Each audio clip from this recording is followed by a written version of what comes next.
बिस्मिल्लाहिर्रहमानिर्रहीम। गार्लिक, जिसको आम ज़बान में एलाइसिन कहते हैं। इस वीडियो के अंदर हम देखेंगे कि एलाइसिन को इस्तेमाल करने से हमारी बॉडी के अंदर मुदाफ़ती निज़ाम से लेकर एजिंग के प्रोसेस को स्लो करने तक किस तरह से हैरत अंगेज़ फ़वाइद हैं और इसको बेहतरीन तरीके से किस तरह से इस्तेमाल करना चाहिए। हमारा मुदाफ़ती निज़ाम जितना स्ट्रॉन्ग होता है उतने ही इन्फेक्शन के चांसेस कम से कम होते हैं।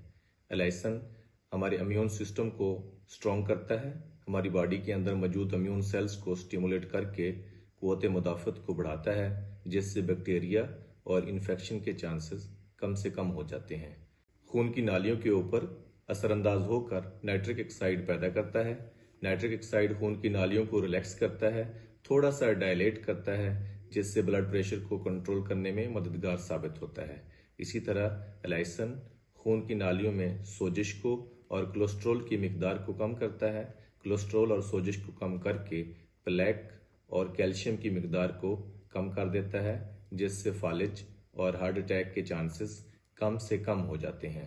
जो पहले से ही दिल के मरीज हैं, उनकी दिल की शरीयानों के अंदर सोजिश और प्लेक की मिकदार को कम करके ब्लड सर्कुलेशन को बेहतर बनाता है।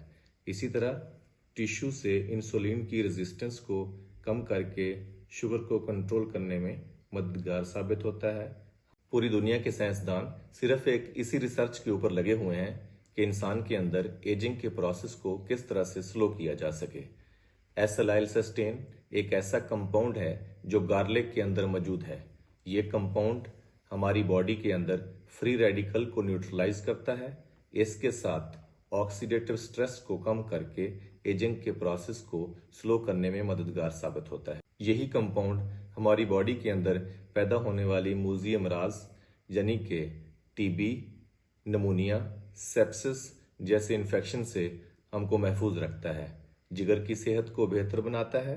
जिगर को बेहतर बनाकर हमारी आंत में मौजूद खतरनाक बैक्टीरिया जो नुकसान देते हैं उनको डिटॉक्सिफाई करने में मददगार साबित होता है। सवाल ये पैदा होता है कि लहसुन को कच्चा इस्तेमाल करना चाहिए या पकाकर। सबसे बड़ा प्रॉब्लम जो इसके इस्तेमाल करने में है वो इसका टेस्ट है। सल्फर कंपाउंड लहसुन के अंदर मौजूद है, जिसकी वजह से इसका टेस्ट थोड़ा सा डिफरेंट है, इसलिए कुछ लोगों को पसंद नहीं आता। इसको हम पकाकर या कच्चा दोनों तरीके से इस्तेमाल कर सकते हैं। लहसुन जो है ये 100 डिग्री टेम्परेचर को 20 मिनट तक बर्दाश्त कर सकता है।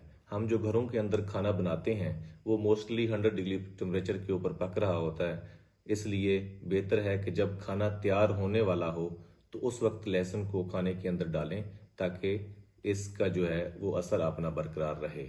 दूसरी सूरत में लहसुन को आप अचार डालकर और शहद के अंदर भी लंबे अरसे तक महफूज कर सकते हैं। जो शुगर के मरीज हैं वो शहद से लहसुन की एक क्लोव निकाल कर उसको वॉश करके फिर उसको इस्तेमाल कर सकते हैं।